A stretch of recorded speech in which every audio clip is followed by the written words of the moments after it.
Neal Battaglia, saxstation.com. So one of my students who just got my beginning saxophone class, Saxophone Foundations, was learning how to read music.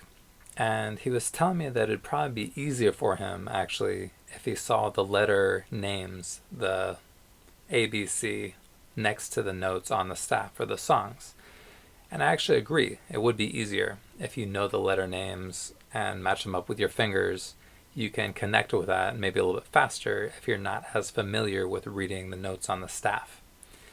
But at the same time, I kind of told him that easier isn't always better when you're learning something. So if you're trying to learn how to read music and you rely on something else, you kind of get used to it, and maybe eventually you kind of get away from it. But I would say you actually want to get away from that as soon as possible. It's probably okay to write down the letter names for a little while on the music that you're playing, maybe even for a few songs. But I would say you probably want to basically get away from that as soon as you can, because you want to be able to read music as it's written in a standard way. In a standard way, you don't see like ABC next to the notes, especially when there's a lot of notes. It'd be kind of a pain. I actually decided to write out the letter names for a piece that has a lot of notes. And it was a pain. It took a while. And the notes are kind of small.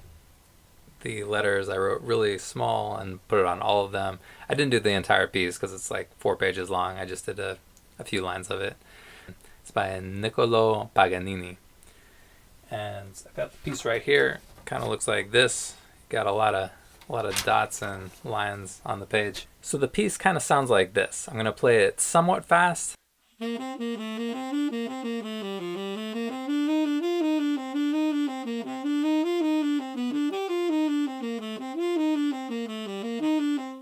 Most of the measures in the song have 8/16 notes, and it kind of flows together. Almost everything is slurred. There's not very much articulation at all in this piece. So it's supposed to be played very quickly. You're supposed to make it smooth. You probably want to think of them in groups because that will probably make it flow better.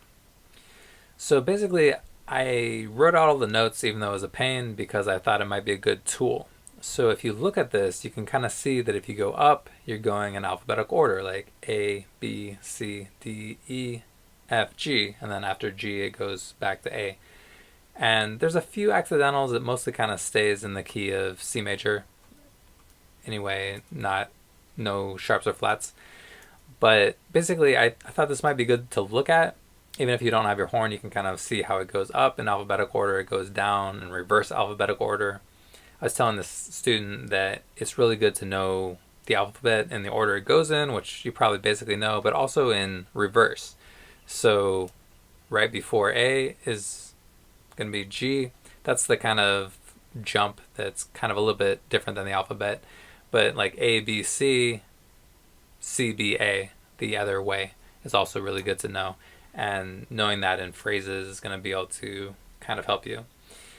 And sometimes when I'm learning pieces of music, I kind of look for certain patterns. Maybe I'll see a word in the letters, or I might see something that's just familiar. Like I was looking at a song earlier today. I was looking at Yesterday. It started on D on alto sax, and you play some notes, and eventually you get to a part where it goes A, B, C.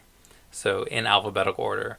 Other times you'll see words, or you can kind of connect the letters.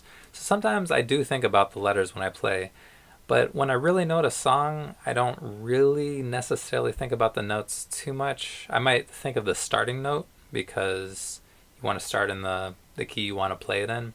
But other than that, I kind of get away from thinking about the note names.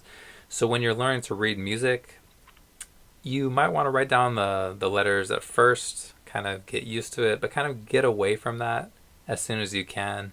Maybe use this as a tool. I think I'll put it on the downloads page on Saxstation, so saxstation.com/downloads. I'll put a link to it. And if you enter your email address, you'll get a password. You can check that out. You can get this image. You can look at it. And basically it kind of goes through the range of the saxophone. It goes kind of low, kind of high. Not the very lowest, not the very highest, at least in this part of the song. And I just kind of look at how it goes in the order of the alphabet, going up or going down. There aren't a lot of big jumps. There's some jumps, but A lot of times it just goes A, B, C, C, B, A, things like that. E, F, D, like going up and then down from something up and then back down to where it started from. Kind of look at these patterns and kind of get used to reading music. This image can kind of serve as a tool. You can look at it, you can see where the notes are. It covers like all the notes in the staff pretty much. Not all the accidentals, but just know that if you have a sharp, it's a sharp. You have a flat, you lower it by a half step. If you have the sharp, you raise it by a half step.